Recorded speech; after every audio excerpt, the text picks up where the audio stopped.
It's all about humanity. About humanity.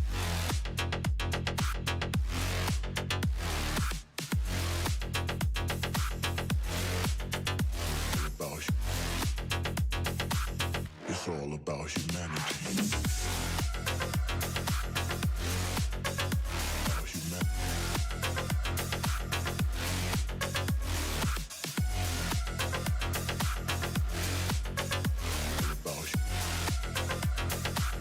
It's all about humanity.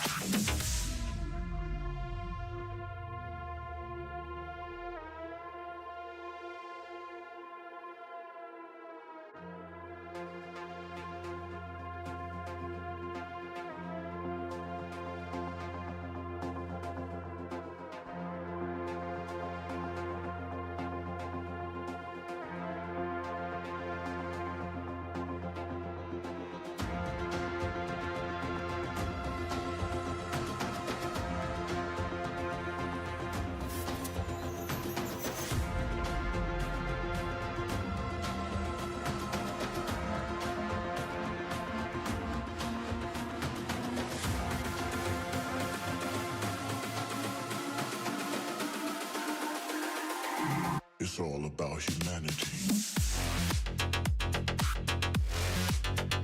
About humanity.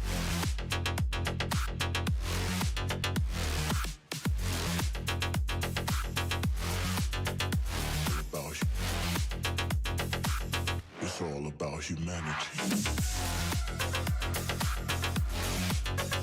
About humanity.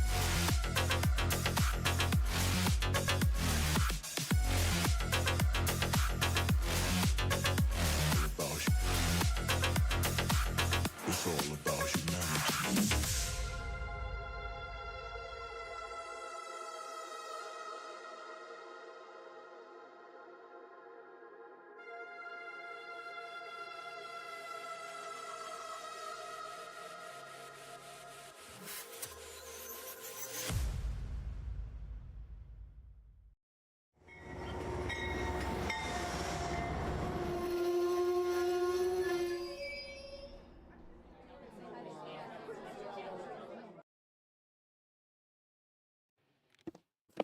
Hello, everybody.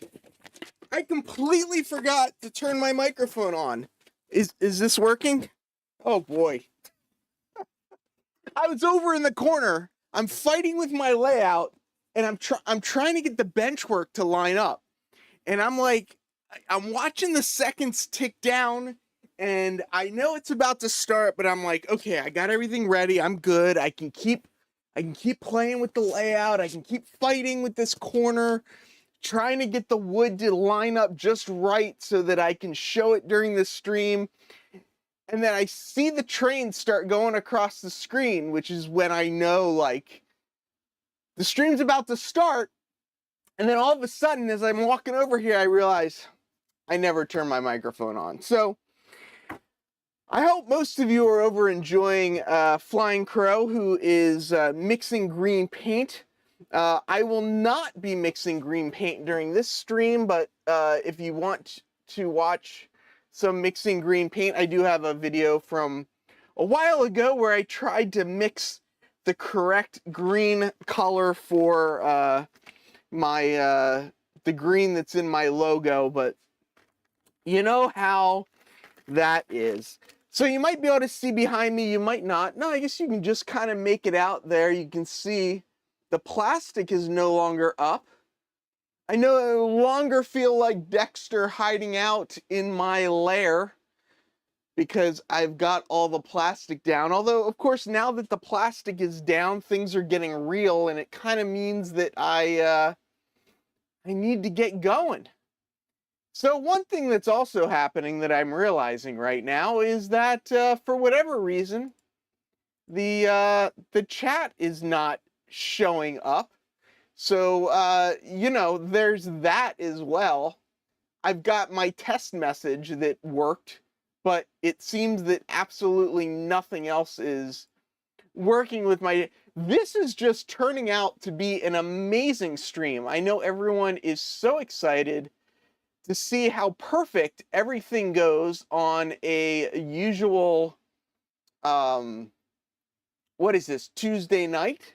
So you would think that things would be working just as perfectly as can be.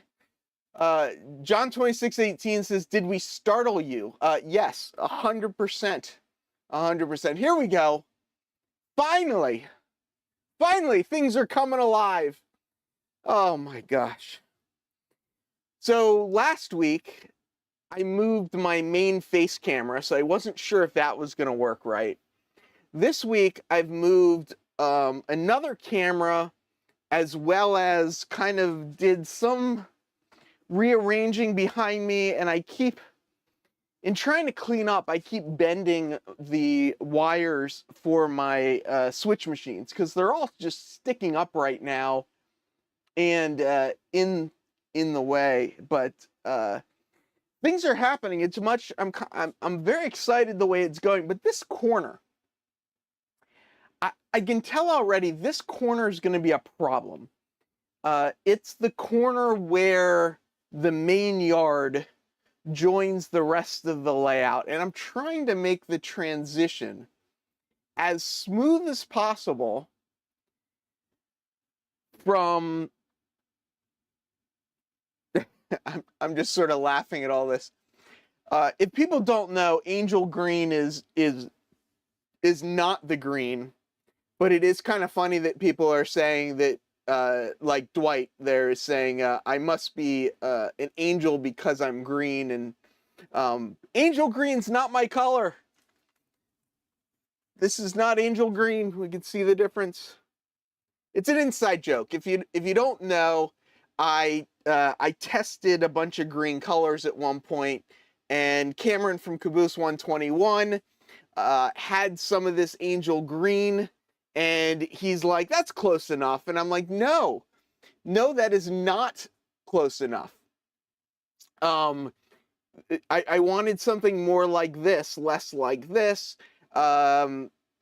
Eventually I found out, so we're gonna, if you don't know, this is the green color. It's Tamiya, potato, dark green 2, XF70 is this color. And then we decided for the gray, we're gonna go with XF19, which is sky gray. So this is kind of the primary color with the secondary highlight color. So that's the correct colors, but yes, green is not green. There are... If anybody is questioning whether green is really green, go over to Flying Crow's channel and watch the last hour of him trying to match green paint. So he was proving a point. It's a valid point, right? You can go out and you can buy this XF70, or you can go and buy, I think it's cheap red and cheap blue and cheap green. You mix them 50-50 and you get pretty much exactly the same thing. So the point being is you can mix your own colors. You don't have to go out and buy a bottle of this paint. But I like just... If I pick this color as my railroad's green color, I know that every time I paint a car, that if I buy XF70 from Tamiya, I know that I'm going to be right on. So I know that I don't have to mix it to get the color for my railroad. Now, you know, I think people that are artists, which I think that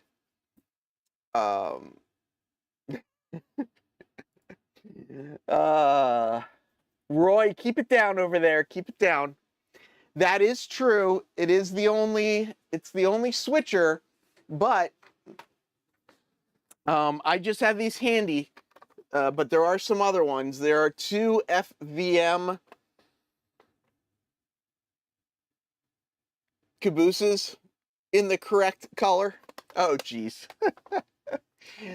Oh, wouldn't that be funny? I mean, not like funny, haha, but like, I mean, for some people, that would probably be very funny, haha.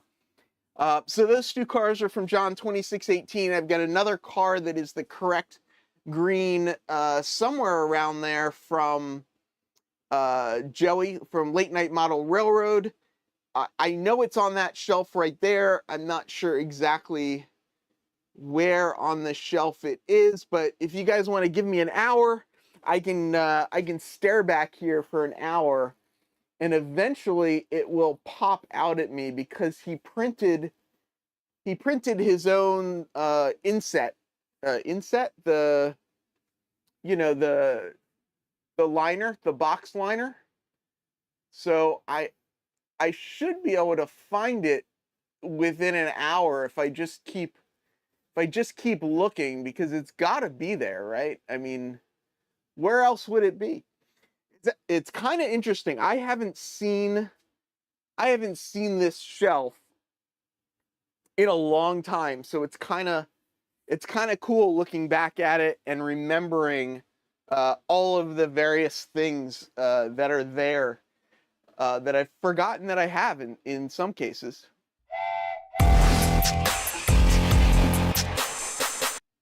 Roy Eltham, thank you so much. Gifted 10 memberships. If you don't know, the memberships are kind of a fantastic way to just show your support. It makes you green in the chat so you can see the various people that are members, so people can gift members to other people. And what I've started doing is I've started doing some members only community posts. So all the videos are still free and open, and when I do my live streams, you'll see a lot of the stuff that I'm sharing for the members only, but I am doing some member only photo posts. So like I've shown some additional photos of the wiring. I showed some additional photos of this section that I'm now fighting with over in the corner that I'm not sure how I'm gonna solve. I want to get it close, you know, like N scale. When N scale track is not level, it's pretty extreme. Like even a 1/16 of an inch off is a pretty significant change. So yeah, you can see some people posting. Rayron and Wigwag are posting messages that as members you can post messages that are highlighted. Why are we congratulating Wigwag? Oh, it ain't easy being green? Is that what we're congratulating for? Heath, is your goal right now to get a YouTube play button? No.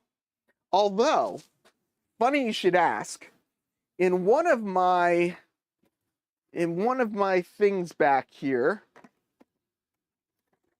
I did get, so you need like 100,000 subs to get a play. I'm not getting a play button, but what I did get, because I thought it was fun, and I want to start doing some more electronic stuff.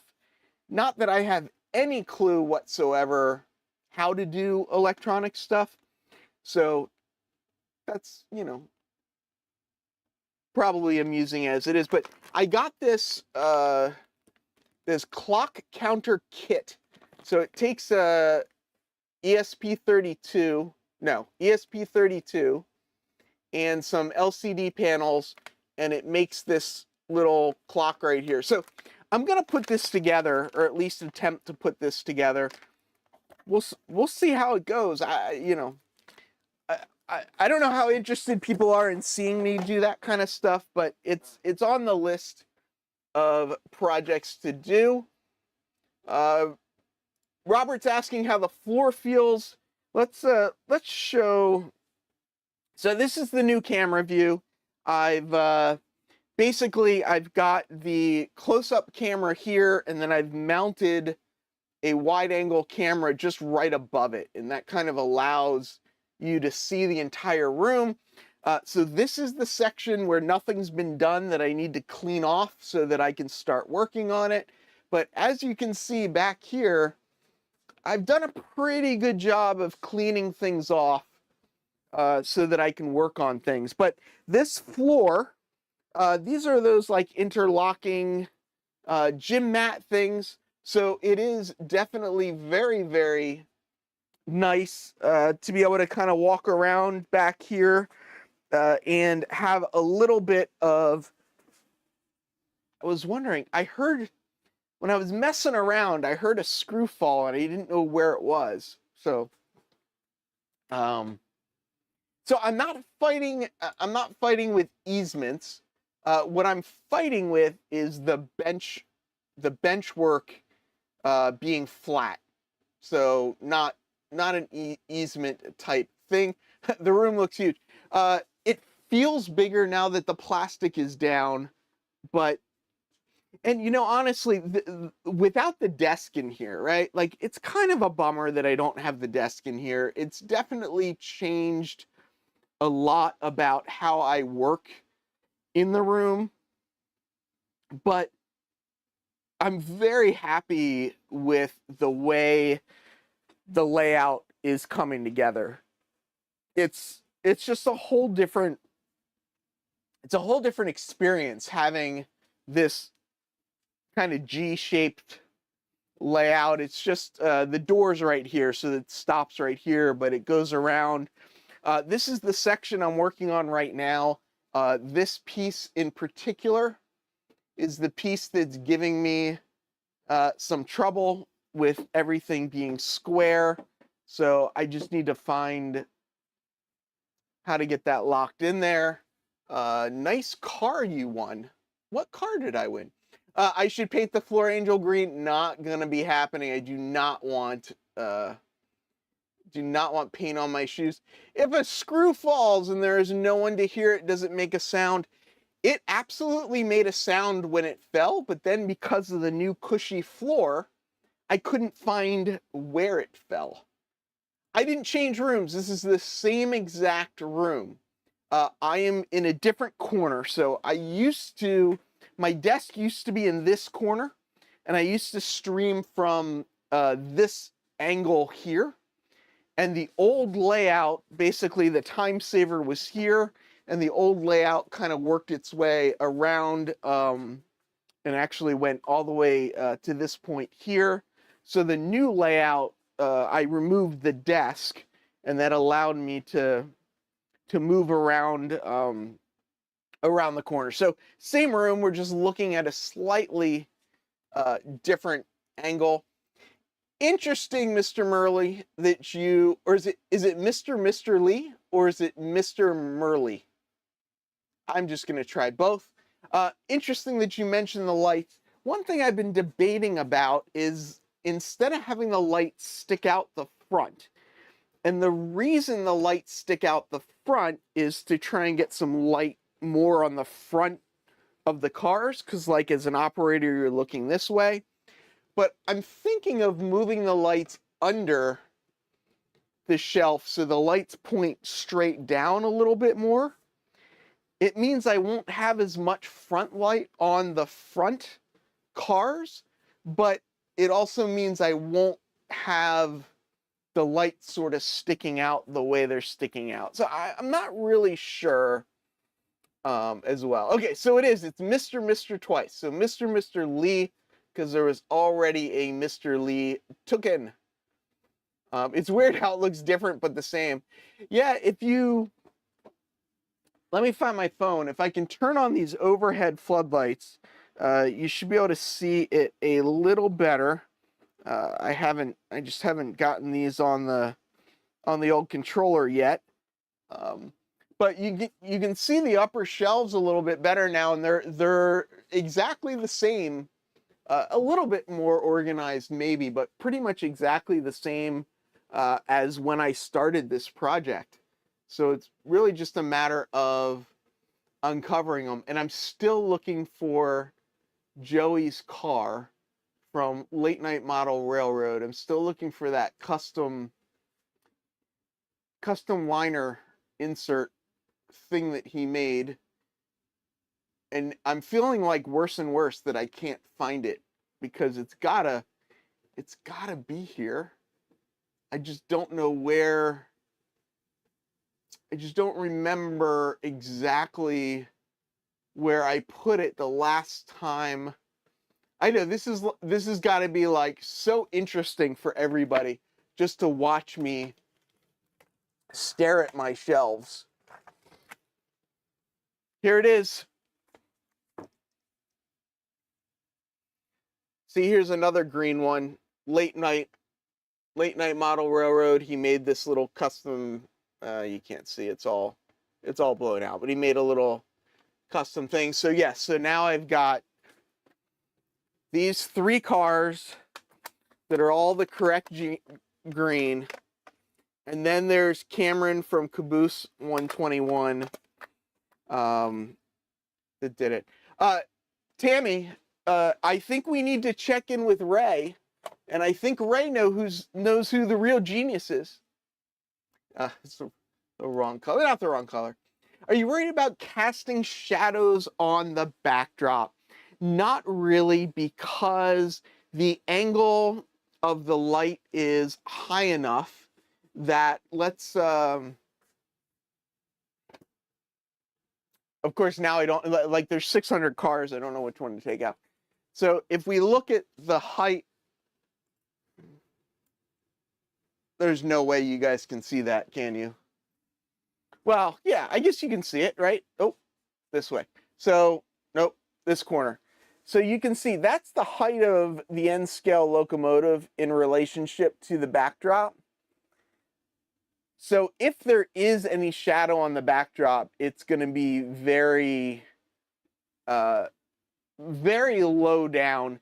And I also have, just by the number of lights that are up there, you'll see that. Now I need 1 in each scale, a car. I don't know about that. Heath, I'm getting a TMCC Command Control Holiday Caboose. That's pretty cool. I want to get my, there's still stuff in the way, so I can't run it, but I want to get my O-scale running again. And it's not TMCC, but I do have a legacy locomotive that'll run off the app, which is pretty fun. So High Noon casts short shadows. That is true. That is one thing that I won't be able to do, is adjust the location that the light comes from, but I will be able to adjust the color temperature, the color of the lighting. Nathan, unfortunately, I have bought more trains. Let's not even go there, shall we?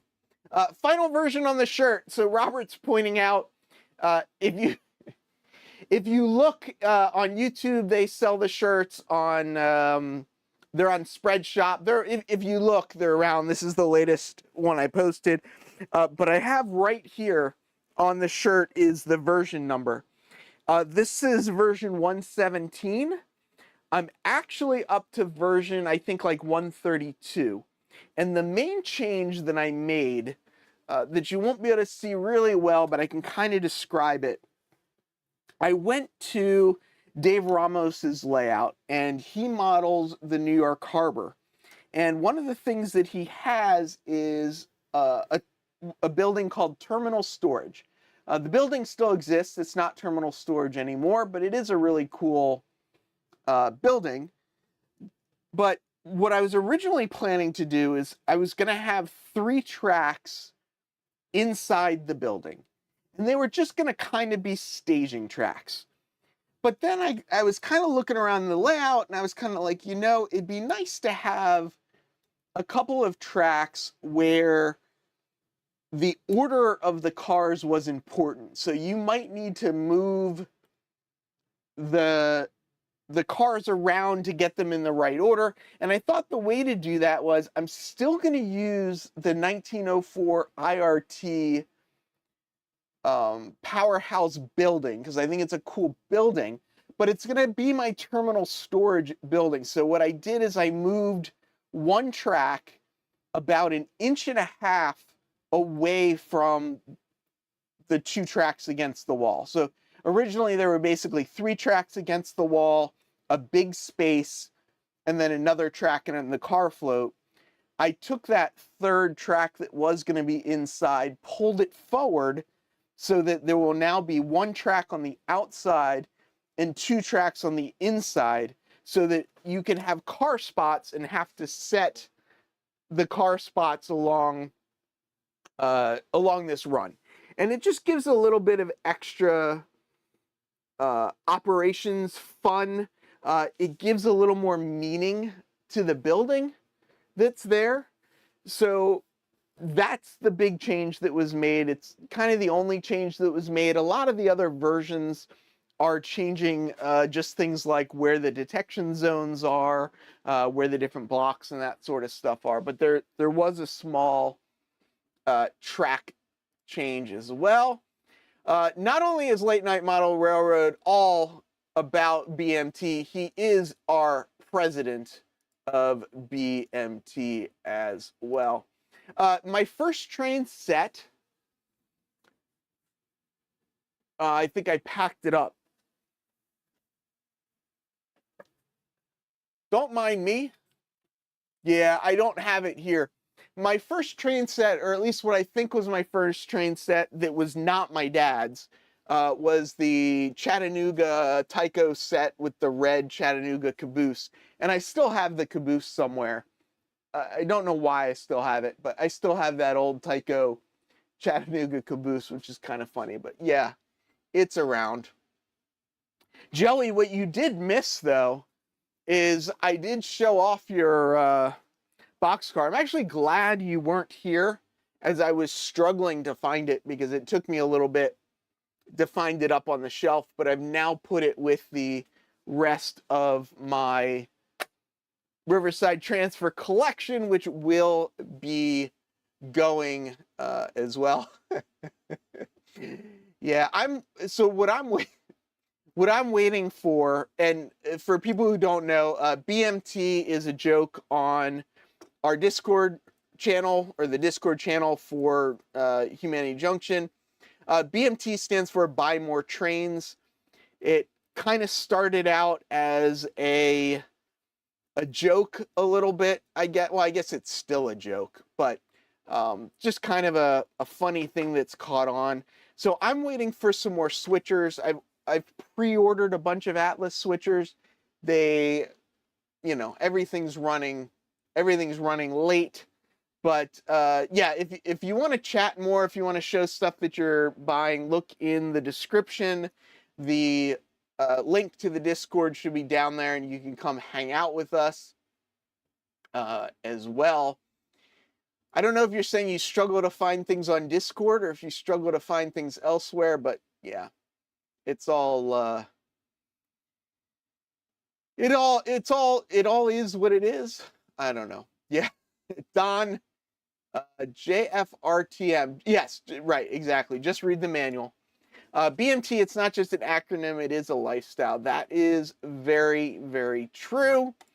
That's right. That's how it started, is we were going to help people, talk people out of buying things was the idea. So you could come onto the Discord, you could say, hey, I'm thinking about buying this, should I? And it kind of devolved into people just saying, yes, go buy it. And it's definitely not, it has not helped our wallets. That is for sure. Split Rock, if you can name any of the 12 steps that aren't just pull out your credit card. Oh, run trains, man. Oh, there you go. See, I didn't know that one. But Split Rock, if you can tell us what the 12 steps are to stop buying trains, we would appreciate that. Step 1, you do not need every heritage unit. I don't believe you. I do not believe you.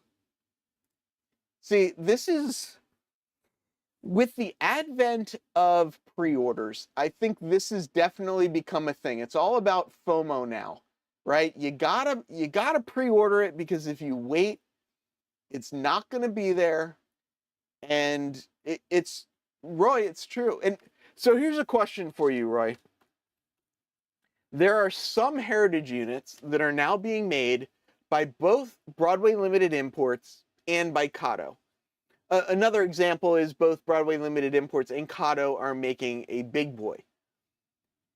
So I guess where I'm a little confused, or I wonder a little bit, is do I need both the Kato version and the BLI version? Or if I have one of one, one or the other, is that then acceptable? Oh, I didn't know. Scale Trains apparently has them too. Oh boy. See, Anthony, I know you're not a quitter. Don't be a quitter. Now, this is true. This is true. As an East Coast modeler, I do not need any UP stuff at all. I don't think I have any UP stuff actually, but I'm not quite sure. Yes, that is true. Oh, what I do want to get is, I didn't pre-order it. I think it was available as pre-order, but I do kind of want the Atlas 100-year New York Transit train that they wrapped. If you haven't seen, they actually wrapped a real New Jersey Transit train in the Atlas 100 logo and scheme. The other thing that they have is a Pennsylvania Railroad heritage unit that is it Metro North, or is it also New Jersey Transit? I'm not sure, but it is. I think it's one of the modern Siemens locomotives made. So if those come out, I definitely will have to go check that out. Robert, oh, I clicked on the wrong one. I meant to click, oh, stop it. Stop moving. I'll just click on this one. Robert's here. Robert, here it is. I mixed the green paint that is the Riverside Transfer paint. It's called Tamiya XF70. I went to the store and bought it. There it is. New Jersey Transit ALPS in Pennsylvania Tuscan color. I would buy that if that came out in N scale. So I really want that New York Central unit for the 20th Century Limited. That would be cool. Pull some heavyweights with that modern locomotive. Robert, I get it. I get it. Here, this is an example of the advantage of picking that color, though, is that I can tell John 2618, who did this top one, and Joey from Late Night Model Railroad, who did this bottom one, what the color green is, and the color matches. And I don't end up with anything that looks like this, because this is not the correct color. This is the correct color. So I like how Split Rock's is still going through his step 1 through 12. I hope somebody is writing down all of the steps so that we can read them and look at them and learn from them. Yeah, I can tell. Yeah, Nathan, the Subway Museum is actually called the Transit Museum. But yes, I have actually been there, and it was fun. It was good. So if anyone wants to see this, this is what I just think this is so incredible. This is what the transfer caboose looked like, and then John took it apart and painted it. and now it looks like that. So it started out as this and it became that. It's pretty cool. So it's pretty fun. It's fun to see the change, the progression, the way things went. I don't think I have any before pictures of this boxcar. But yeah. Flying Crow says you always need a CPKC locomotive in white. I don't know about that. I did a super chat, but it didn't show up. What? Cameron actually had that problem last week. He did say he got it back, so hopefully it'll come back through. I wonder if you could put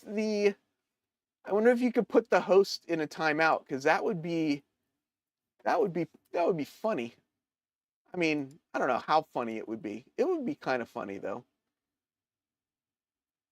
I guess funny is one way of putting it. Corey says, no offense to the end sale guys, but that transfer caboose looks like a Lego block on wheels. If you saw it in person, Corey, I think you would be very impressed. It has railings and a lot of really, really nice details on it that actually you don't see very often at all. So Thomas, it's interesting you say this. Stay away from the eBay app. Is it just me? I'm curious if other people are going through something similar, but every time I look on eBay these days, things are just not, there's not a lot of good things on eBay right now, and I'm finding myself struggling to buy something that isn't completely overpriced on eBay.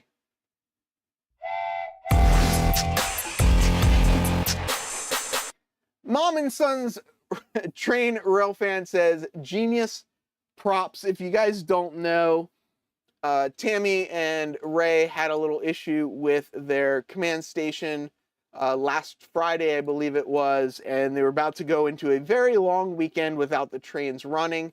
Myself and Plumber gave Tammy some suggestions, and Tammy knocked it out of the ballpark, got the layout back up and running, and there is a video of Ray looking so serious, testing all of his locomotives once he got the layout back up and running. But the genius joke is that Tammy was able to record Ray saying, Mom, you're a genius for getting the layout back up and running. So if you've seen any of my posts on some of Tammy's videos, the joke is that, Ray called her a genius for her electronics work.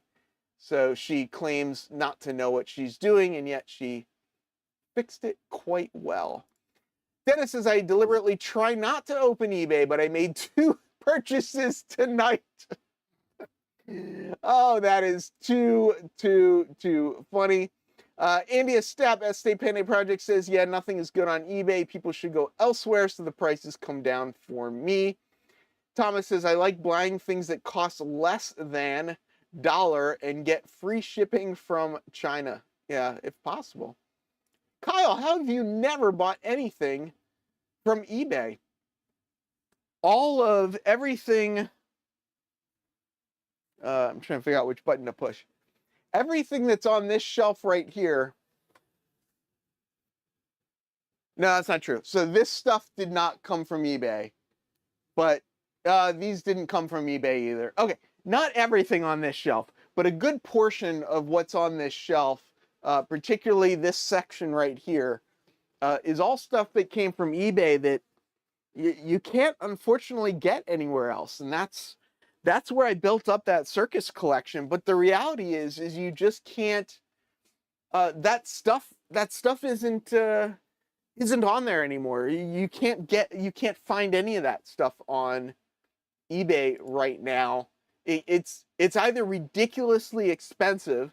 Somebody has 10 of these cars, or maybe 5 of these cars for like $450. Just ridiculous pricing for it. Roy tried to put me in a timeout. Sounds like it did not go very well. Ray says, we all did a good job. I think Tammy and Ray are the real winners of that one. The upside of eBay is the variety. It's true, but wow, Anthony's never bought off eBay either. Wow, Corey either. All these people. Oh, I don't have PayPal. That would be that'd be it. Yeah, I think the pandemic was big for me buying on eBay. I also think before there seems to be a little bit of a lull in the market as to what's being released right now, and you either pre-ordered it or you don't get it, and it's not, people that are pre-ordering stuff aren't putting the stuff on eBay. So I think it's just oh, torture me with the Walther's circus train. It's up there. You can't see it. Can you see it? It's up there in that corner. There's 2 cars right there that are extra, but the Walther's circus stuff is all up there. It's hiding out. Yeah, I definitely have my favorite stores as well. It's definitely, I was looking on eBay again recently because track cleaning, the track cleaning conversation has come up a couple times on a couple different layouts that I have operated on. Just people asking like, what do you use? Blah, blah, blah, blah, blah. And Tomix makes an N-scale track cleaning car, and Atlas knocked off a version of it, or it is, I think, the Tomix one that Atlas sold for a little while. And there was one of those on eBay that I, low bid, but once the bid went up, I kind of stopped going up. Yeah, Burbank Hobbies is actually pretty good. Train World, Scale Trains, MTL, Burbank Hobbies, Iron Planet Hobbies. So Iron Planet Hobbies, they're a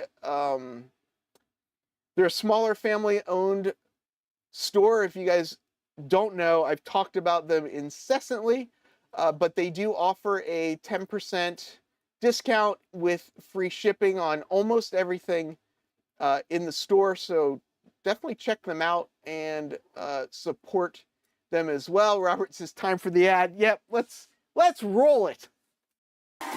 It's all about humanity. About humanity.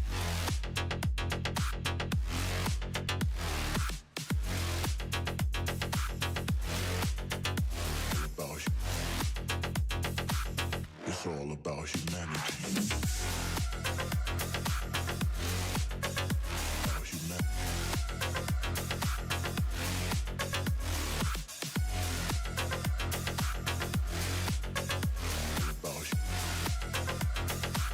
It's all about humanity.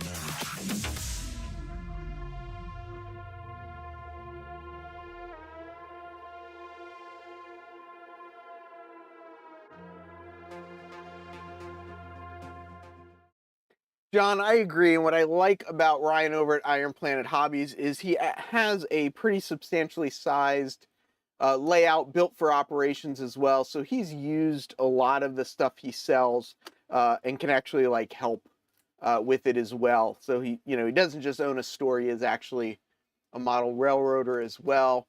Ron up at New Haven Rails is mentioning the Tony's Trains CMX car. Do they still charge $170 up at the show? Because I would consider buying one for a discount. It's hard to stomach paying $170 for a track cleaning car. It's just hard. What I love, if you go to Iowa Scaled Engineering, they have something called I think it's called the Fiberall or something like that. Scott Thornton originally designed it. It's essentially a microfiber cloth on a little 3D printed handle. That thing cleans the track extremely well. It would be nice to have a CMX track cleaning car and drag some dust monkeys behind it to do the whole, wet clean with the dry, the dry pickup behind it. I don't know, $170 is a hard, yeah. I'm just looking around. Yes, they do have a very good selection, and ESU just released a huge lot of decoders, so a lot of people waiting on decoders. Go check it out. They're there as well. Yeah, I know Otter Creek. They also sell all the LCC stuff, so that as well. How did you? $40. Wow. Show special 160, so $10 or $20 off, right? I think they're are they 179 or 169? But yeah. Dust monkeys. If you don't know what dust monkeys are a product from Woodland Scenics that are in this drawer right here. They clip to the axle of like a boxcar or just any piece of rolling stock, and they've got like a little microfiber, a little thing on them, and they just kind of brush over the top of the track. Some people will put them in, put them on a boxcar and just always let it run, but it does create a little bit extra drag and stuff like that. Yeah, right. Bachmann has some of the cars that have the pad that hang below it. I've thought about making a car with the masonite block on the bottom of it. If you don't know, that's out there. But who's offloading their stuff? Oh, the CMX car. Yeah, $40 is crazy. Dennis, one thing that you can do with Iron Planet Hobbies, being a smaller shop, they do have a decent stock of stuff, but if you work with him, if you tell him I need X amount of something, he'll do what he can to get it. I do know, like you're talking about the tabs, which is the tortoise adapters. They do run out of stock already. Oh, there you go. Cameron uses them, the dust monkeys, and I think Lynn says, yeah, he has a bunch of them as well. Actually, I have 2 packs of them. What I do is like when I've ordered something and I need to like add a couple bucks for free shipping or whatever or something like that, I just I'll grab some of these as well. The other thing for my layout is that I don't have a continuous loop or anything, so I'd really have to run the trains around and like run them up and down each track. And while that's, fun to some extent to do, I guess I just wonder, on a big club layout, those CMX cars I think are priceless, right? If you've got that much track, I think it's absolutely the way to go. For a home layout, especially the size of a layout like mine, I don't know, and that's kind of why I haven't got it yet. So yeah, no worries about track dust here when everything's in boxes. Mr. Jimbo, I hear you. A lot of my stuff's up there in boxes right now, so I get it. Karen sends them the next day to me though, and she's so sweet. Yes, it is true. You can buy direct from RR Circuits. Dick is the owner and creator with his wife, Karen, and yes, they're both really great, great to talk to. So what would you recommend to put in the CMX car? I think that's a good question for people that have one.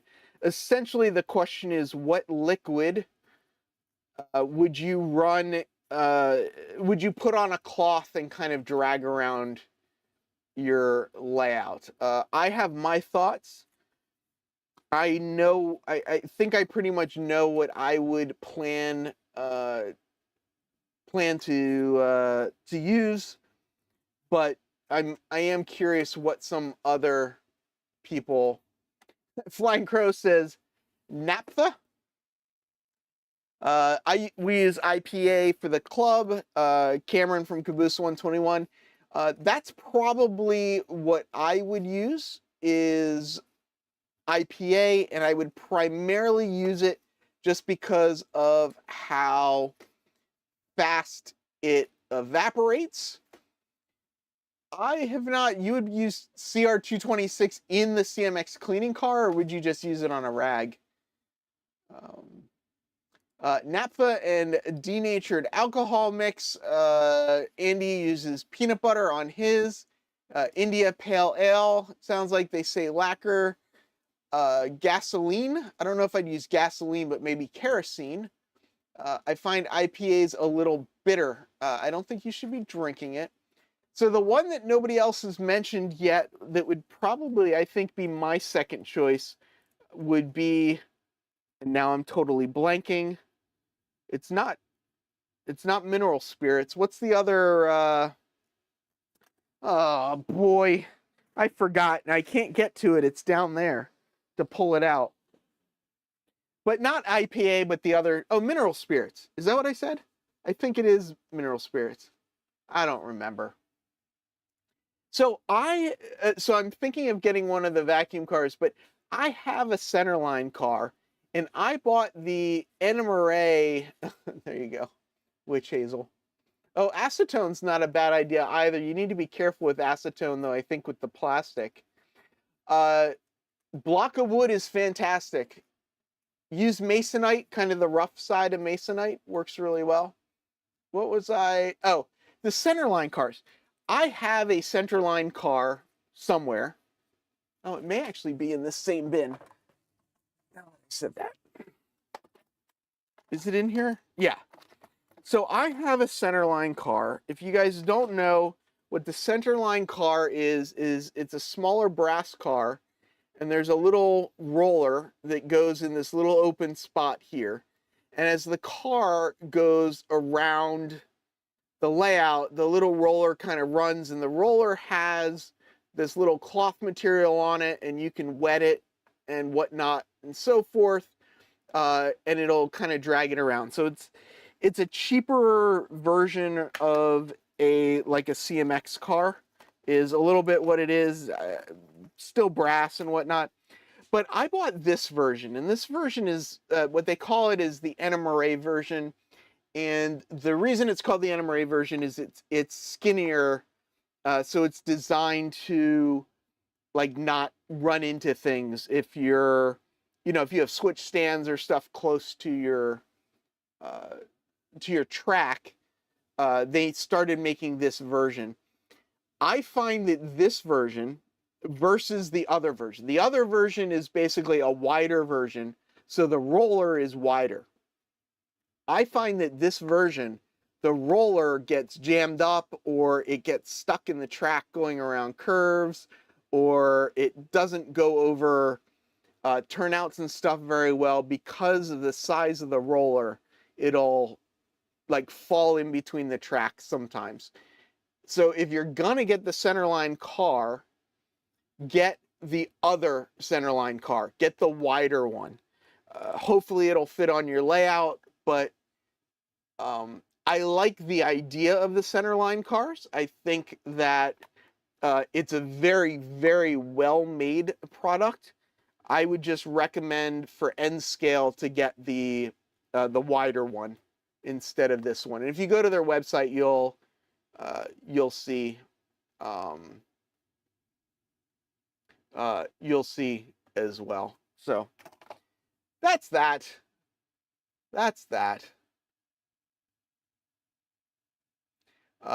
Yeah, so Dave says he's got one of these and two of the others, so yeah. Dave, do you have the same problem that I have, or am I just doing something wrong? Which could very well be what it is. Now, Dave at DB Tech, I'm going to assume that the track you're going over with sandpaper is your O scale track, not your HO scale track.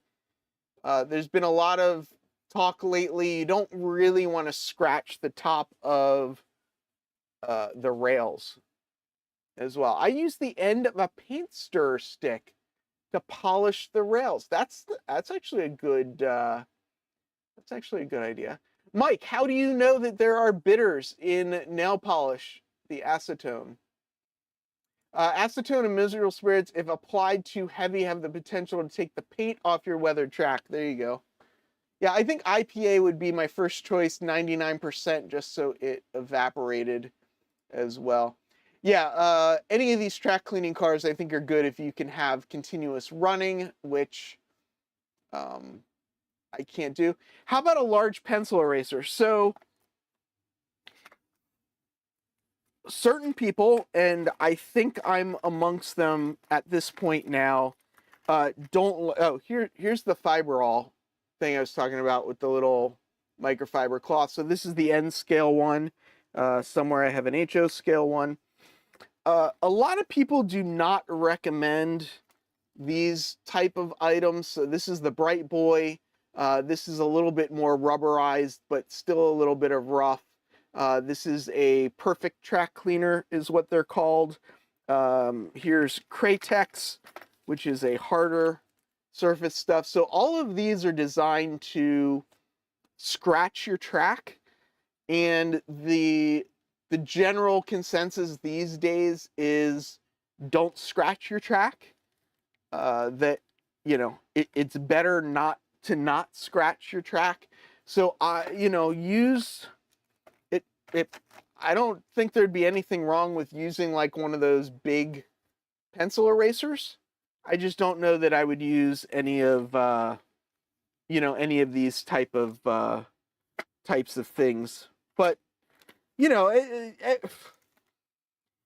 if you want to get into an argument with somebody in model railroading, just start talking about track cleaning, because there is definitely controversy in that topic. Leather squeegee glued to a stick. That's an interesting idea as well. Leather would be an interesting way of cleaning the track. Yeah. I've used generic pink erasers before. They work fine. Mostly can leave behind bits of eraser, and that is one issue. Zinc washers rubbed along the rails can reduce the scratches a bit. I've heard to use stainless steel washers over zinc washers. This is another controversial subject as well. Get rid of plastic wheels. I say controversial. It's not really controversial. A lot of people say get rid of your plastic wheels, that it's the plastic wheels that cause issues. It's all about humanity.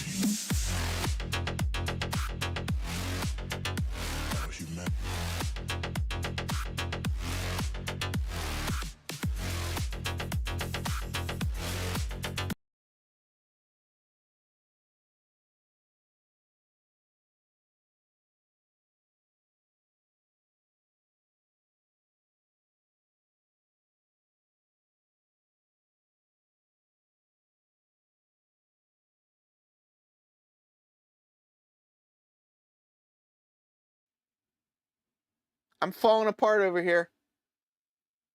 I'm just going to keep talking to myself. Jeez. Clean tracks the way your railroads do run trains often. Yes, that is one option as well. I heard burnishing with nickel. Yeah, we were talking about the burnishing the track thing. I don't know if it's stainless steel or nickel or zinc. I don't know what really is the right thing to use. Oh, getting rid of plastic wheels. In HO scale, people say definitely get rid of plastic wheels. In N scale, I've done the tests and I know that there is definitely less rolling resistance with metal wheels. I'm not 100% convinced that plastic wheels are what causes the dirt on the track. But I don't know. Again, it's kind of Russ, I disagree. You put 10 model railroaders in a room, I think you get more like 20, 25 opinions. I've got rid of all the plastic wheel sets. They just caked with crud. Interesting. There you go. So Dave's an N scaler, and he got rid of the plastic wheels. I did buy a bunch of metal wheels. I guess my issue is you look at how many cars I have, they almost all have plastic wheels. So on an operations-based layout, it's been advised that I get rid of all of the truck-mounted couplers, and I convert everything from... Am I still muted? No, I'm not muted anymore. No sound here. People are saying still muted. Is it really still muted? I see my oh, so some people hear me. Now you guys got me. I don't know what's going on. People are saying time for bad. You should have sound back. Yes, I have ordered, I think, 500 packs, and I do plan on converting over as many wheel sets as I can. I think my plan is I'm going to convert to metal wheel sets first, then start converting to truck-mounted couplers. On an ops-based layout, when you're pushing a lot of cars, truck-mounted couplers can be problematic. So, yeah. Plastic wheels were covered with crud. Dennis says that also. Interesting. I've never done that. So yes, Andy can see my lips moving, and he can hear me. Yeah, I think the plan is I'm going to overweight my cars by 0.1 ounces. Ounces? Yeah, 0.1 ounces. So a 40-foot boxcar should be about 1 ounce. I'm going to make all of my 40-foot boxcars 1.1 ounces. That little bit of extra weight, particularly mounted over the trucks, what I usually do is I take the top of the boxcar off and put the weights directly over the trucks, one weight on each side, and the extra weight of 1.1 for my trains. The train length that I'm running is going to be 8 cars max, really. So with a little bit of extra weight and metal wheel sets, I don't think I'll have a lot of issues pushing an 8-car train with truck-mounted couplers. But yeah, I do. At some point, I'm pretty sure I'm going to have to go to body mounted. The thought of swapping body mounting couplers, or swapping 2 body mounted couplers on N scale, is kind of right up there with sticking a fork in my eye and going. And this is what I'm thinking as well, Cameron. I need to run the layout, and I need to see. I do have 2 pretty tight curves where I will need to push cars. This area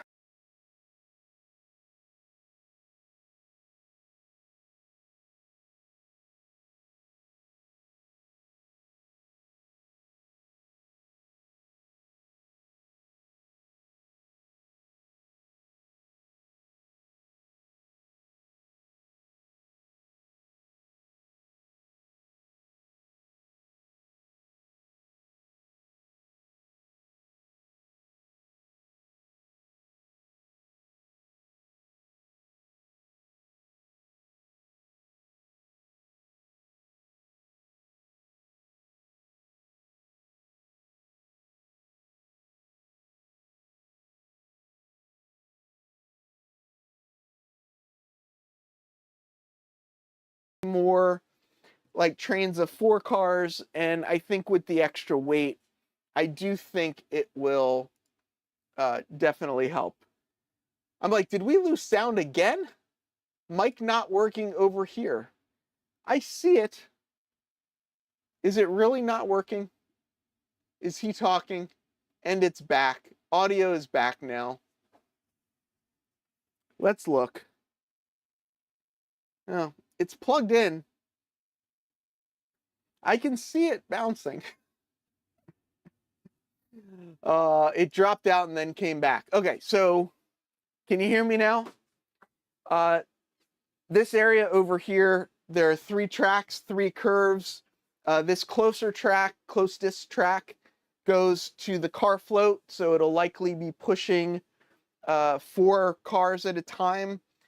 This track here just goes to the yard lead, as well as, supports the car float and supports the terminal storage over here. So this will be pushing some cars, and this curve here will likely be pushing some cars as well into terminal storage. So there's going to be some pushing over there on that end.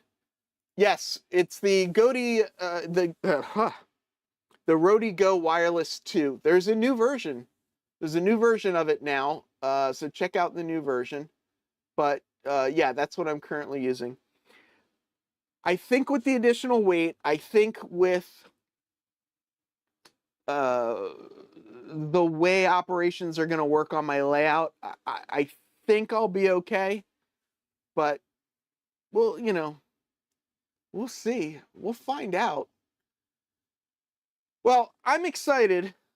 I'm excited about what's happening. I'm going to work on this little section over here a little bit, try and get things a little better lined up before I move on. And then after I get these slightly more lined up, I'll come over here, and basically this all needs to get cleaned up. And once I clean it up, I can take this section of the layout, and I don't think, yeah, I haven't even transferred the track plan to it yet. So I'm starting from scratch on this section right here. I have to transfer the track plan. I have to drill the holes for the switch machines. I have to drill the holes for all of the LEDs. I have to mount the switch machines, mount the LEDs, and do all of the wiring. This is the last. This is number 1. This one gets hung in the corner underneath where my main streaming camera is. And this will be the last one of these to mount. Once I get this section wired up, I think then it's just laying track. It's just more and more track. I am going to glue my track down. I know that's controversial. People have told me it's controversial, but I am just going to use white glue. I'm going to use white glue. Anthony, you have no idea. I already can't find things. It's incredible. It's incredible. I am using Pico Code 55 track. I'm going to use white glue to glue it down. That means it's pretty easy to take up. I just wet it and it'll come up. I do just need to be a little careful when ballasting that I don't over water it. But yes, Pico Code 55.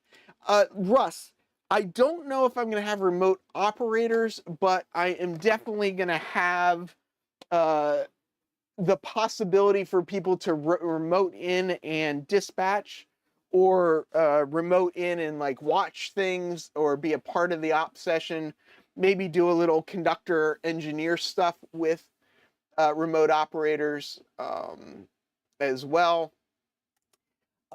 For N scale, so I've tried using silicone with N scale, and what I find, or what I have found, is due to the thickness of either like the liquid nails caulk or the silicone, that it's a little too thick.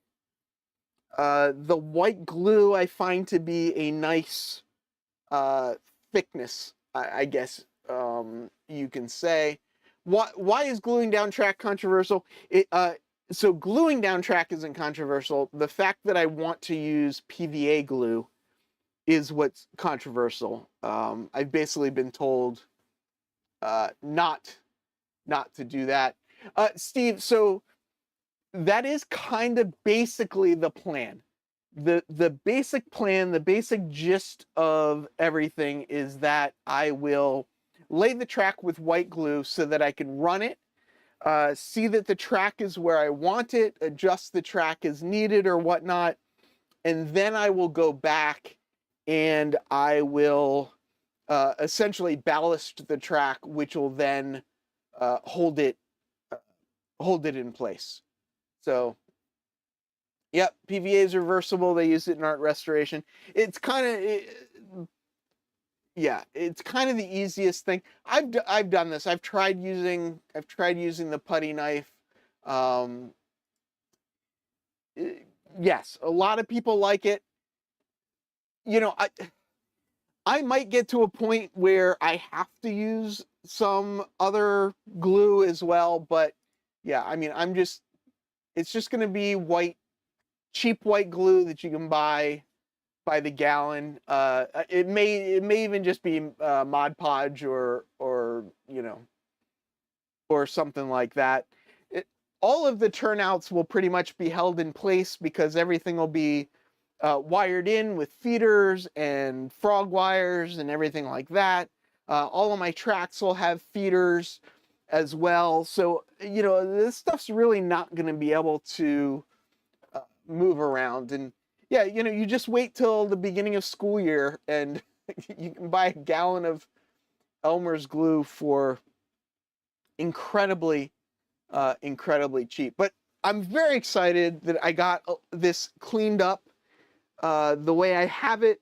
You know, I'm starting to be able to, you know, see and envision what's really going to happen, which is very exciting for me. So just a little bit in front of the window there, get this last section done. And you know, this last section has 13 turnouts. Let's see how many turnouts are in this last section. The last section has 15 turnouts. So there is definitely a little bit of wiring to go with those 15 turnouts. The turnouts are really what adds a lot of the wiring, but I'm up for the task, and I'm looking forward to, you know, seeing what happens. So from the city that never sleeps, farewell, model citizens.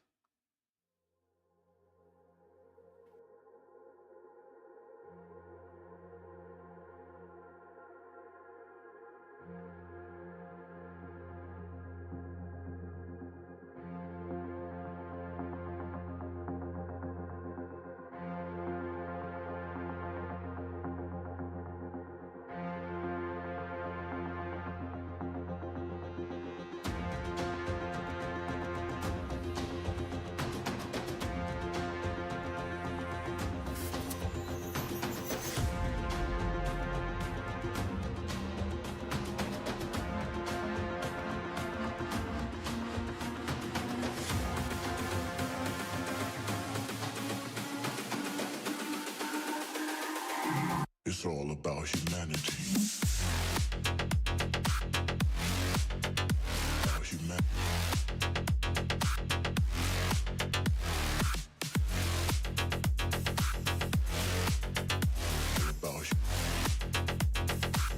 It's all about humanity.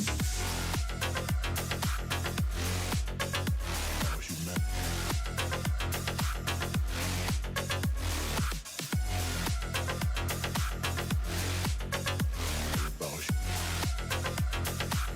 It's all about